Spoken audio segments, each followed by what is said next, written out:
8월 25일 수요일입니다. 오늘 새벽 우리에게 주시는 하나님의 말씀은 로마서 8장 1절부터 4절까지 말씀입니다. 그러므로 이제 그리스도 예수 안에 있는 자에게는 결코 정죄함이 없나니 이는 그리스도 예수 안에 있는 생명의 성령의 법이 죄와 사망의 법에서 너를 해방하였음이라. 율법이 육신으로 말미암아 연약하여 할 수 없는 그것을 하나님은 하시나니 곧 죄로 말미암아 자기 아들을 죄 있는 육신의 모양으로 보내어 육신의 죄를 정하사 육신을 따르지 않고 그 영을 따라 행하는 우리에게 율법의 요구가 이루어지게 하려 하심이니라. 아멘. 로마서 8장 말씀은 성령에 초점을 맞추고 있는 것으로 잘 알려져 있는 본문입니다. 영이라는 단어가 이 장에서만 21회 등장하고 두 군데를 제외하고는 다 성령을 의미하고 있습니다. 그러나 이렇게 성령이 빈번하게 드러난다고 해서 이 장의 주제가 성령이라고 생각할 수 있는데 이 장의 주제는 성령이 아닙니다. 바울이 말씀하는 주제는 성령 자체가 아니라 성령의 도움으로 얻게 되는 영생의 확신입니다. 시작 부분에 정죄함이 없나니부터 마지막 부분에 끊을 수 없으리라까지 성령이 어떻게 성도들의 삶에 역사하는지를 잘 보여주는 것입니다. 로마서 8장 말씀을 묵상하는 동안 모든 성도님들의 삶이 성령의 사람으로 온전히 세워지는 은혜가 있기를 주님의 이름으로 축복합니다. 오늘 본문은 그러므로로 시작하고 있습니다. 여러분들께서 잘 아시는 것처럼 그러므로는 앞에서 말한 내용을 근거로 한 결론을 말합니다. 앞의 내용이 무엇이었습니까? 구원을 받고 의롭게 된 하나님의 자녀로 선을 행하기를 원하지만 끊임없이 악을 행하는 연약함에 대해서 말씀했습니다.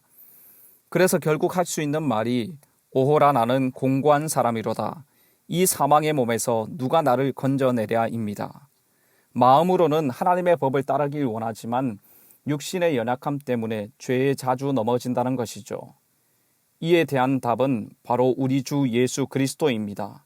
이제 그리스도 예수 안에 있는 자에게는 결코 정죄함이 없기 때문이죠. 1절, 2절 말씀을 천천히 같이 읽어보겠습니다.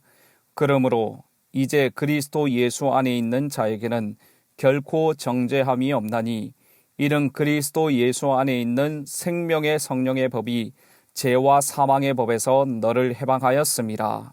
아멘. 여러분, 여기서 정죄받는다는 것은 유죄 선고를 받아 형을 치른다는 의미입니다. 그런데 그리스도 안에 있는 자는 결코 정죄받지 않는다고 말씀합니다. 믿음으로 그리스도 안에 들어온 자는 어떤 일이 있어도 하나님 앞에서 죄인으로 고소당하지 않는다는 것입니다. 어떻게 이런 일이 가능합니까? 2절에서 말씀하시는 것처럼 그리스도 안에서 생명을 누리게 하는 성령의 법이 죄와 사망의 법에서 우리를 해방시켜 주셨기 때문입니다. 성령의 법으로 성령의 능력으로 말미암아 구원받고 해방된 자는 결코 어떤 종류의 정죄도 받지 않는다는 것입니다. 로마서 4장 7절 8절 말씀해 보시면 불법이 사함을 받고 죄가 가리어짐을 받는 사람은 복이 있고 주께서 그 죄를 인정하지 아니하실 사람은 복이 있다고 말씀하셨습니다. 우리가 예수님을 믿음으로 하나님께서 우리의 모든 죄를 용서해 주실 뿐만 아니라 하나님 편에서 우리의 죄를 가려 주시고 숨겨 주신다는 것입니다. 성도 여러분, 우리가 예수님을 믿고 예수님과 연합하는 순간 우리 속에 성령님께서 임하시고 역사하고 계십니다. 죄와 죽음이 우리를 지배하는 것이 아니라 성령의 능력이 우리를 지배하고 다스리고 계시는 것입니다. 성령님께서 하시는 일은 우리 안에 있는 죄책감의 문제를 해결해 주시는 것이죠. 사탄은 끊임없이 우리를 정죄하고 고소합니다. 정죄하는 것을 통해서 우리를 하나님의 사랑에서 완전히 끊으려고 하는 것이죠. 네가 성도냐? 그런 죄를 짓고도 네가 하나님의 자녀냐?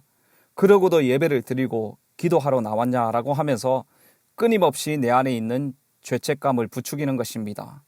성도 여러분, 사탄이 우리를 정죄하고 참소할 때 어떻게 해야 하겠습니까?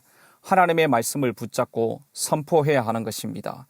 이제 그리스도 예수 안에 있는 자에게는 결코 정죄함이 없나니 이는 그리스도 예수 안에 있는 생명의 성령의 법이 죄와 사망의 법에서 나를 해방하였음이라. 아멘. 사탄 너 말이 맞아. 나는 부끄러운 짓을 많이 했고 구원받을 수도 없고 용서받을 수 없는 죄인이야. 그러나 나를 사랑하시는 성령의 능력으로 그 성령의 능력과 권세가 죄와 사망의 법에서 나를 해방시켰어. 너는 더 이상 주님 안에서 나를 참소할 수 없어. 이렇게 믿음으로 선포하시기를 바랍니다. 죄책감이 몰려올 때, 사탄이 나를 정죄하고 참소해 올 때 성령님을 의지하여 죄책감과 싸워서 승리하시는 모든 성도님들 되시기를 바랍니다. 이어지는 3절 4절 말씀에서는 성령님께서 우리를 죄와 사망의 법에서 자유케 하신 근거가 무엇인지 말씀합니다.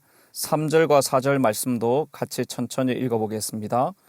율법이 육신으로 말미암아 연약하여 할 수 없는 그것을 하나님은 하시나니 곧 죄로 말미암아 자기 아들을 죄 있는 육신의 모양으로 보내어 육신의 죄를 정하사 육신을 따르지 않고 그 영을 따라 행하는 우리에게 율법의 요구가 이루어지게 하려 하심이니라. 아멘. 생명의 성령이 예수 그리스도로 말미암아 우리를 죄와 사망의 법에서 해방시키신 것은 율법이 절대로 할 수 없는 일입니다. 율법이 악하거나 거룩하지 않아서가 아니라 죄인이 육신에 속하여 죄의 종으로 있기 때문에 율법이 이를 어떻게 할 수 없는 것입니다. 율법은 거룩하지만 무능하고 연약합니다. 그런데 율법이 육신으로 말미암아 할 수 없는 그것을 하나님은 하십니다. 어떻게 하십니까? 바로 아들 예수 그리스도를 사람의 모양으로 이 땅에 보내심으로 율법의 요구를 이루신 것이죠. 3절에서 죄 있는 육신의 모양이라고 말씀하신 것은 예수님은 우리 죄를 대신할 완전한 사람으로 오셨지만 죄는 없으시다는 것입니다. 예수님께서 우리 죄를 사하기 위해 드려지는 속죄 제물이 되심으로 우리의 죄를 대신 지시고 십자가에 죽으신 것입니다. 그래서 그 결과는 무엇입니까? 예수님을 통해 하나님이 이루신 모든 일을 믿는 우리에게 적용시키셔서 율법의 요구가 이루어진 것입니다. 이제 예수 그리스도를 믿는 모든 성도는 그리스도 안에서 율법의 요구를 이룬 자가 된 것이죠. 이것뿐만 아니라 이제는 육신을 따르지 않고 성령을 따라 행하는 성도가 된 것입니다. 예수님처럼 율법의 요구를 이룰 수 있는 사람이 되게 하셨다는 것이죠. 그러므로 성도는 육신에 있지 않고 죄의 종도 아닙니다. 이제는 율법의 요구대로 하나님께 순종하며 거룩한 삶을 살 수 있는 존재가 되었다는 것이죠. 바로 하나님이 그리스도를 통해 십자가에서 이루어 놓으신 구속의 방법을 따라 산다는 말입니다. 여러분, 그런 삶이 구체적으로 어떤 삶입니까? 말씀에 순종하는 삶입니다. 사랑으로 희생하는 삶입니다. 화목제물이 되어 섬기는 삶입니다. 이런 삶이 바로 성령님께서 요구하시는 삶인 것이죠. 사랑하는 성도 여러분, 하나님의 은혜 베푸심으로 정죄받지 않는 성도의 삶은 바로 성령님의 인도하심과 연결되어 있는 삶입니다. 성령님의 인도하심을 받는 성도는 정죄받지 않는다고 절대로 자만하거나 교만할 수 없습니다. 사람들이 놀랄 만한 죄를 짓고 실망과 상처를 주고도 나는 용서받았고 하나님이 나를 정죄하지 않으신다고 나의 의로움을 내세울 수 없는 것입니다. 정말 하나님께 용서함을 받고 정죄받지 않는다는 것을 경험한 성도는 이렇게 반응하지 않을 것입니다. 하나님께 용서를 받았지만 사람 앞에서 진실하게 회개해야 하고 사람들 앞에 참회하는 모습이 드러나야 합니다. 다시는 죄와 상관없는 거룩한 삶을 살려고 노력하고 다른 사람들을 용서하고 용납하고 겸손한 모습으로 살아가는 것입니다. 바로 정죄받지 않는 성도의 삶은 성령님께서 이끌어 가시는 증거가 나타나는 삶인 것이죠. 사랑하는 성도 여러분, 예수님께서 베풀어 주신 십자가의 사랑과 은혜를 기억하며 영적으로 자만하지 않고 교만하지 않고 성령의 인도하심을 따라 사는 거룩한 삶을 살아가는 모든 성도님들의 삶이 되시기를 주님의 이름으로 축복합니다. 기도하겠습니다. 하나님 아버지, 이 새벽에 말씀하여 주셔서 감사합니다.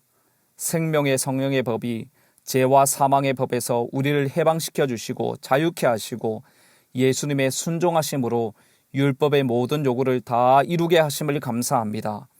하나님의 은혜와 예수님의 순종하심으로 자유케 되었는데 예수님께서 하신 것처럼 하나님께 순종하며 화목제물이 되는 희생과 섬김의 거룩한 삶이 우리에게 있게 하여 주시옵소서. 정죄받지 않음을 자랑하고 내세우는 삶이 아니라 자신의 연약함을 인정하며 매 순간 은혜를 구하며 무엇보다 성령의 인도하심을 따라 사는 삶이 되게 하여 주시옵소서.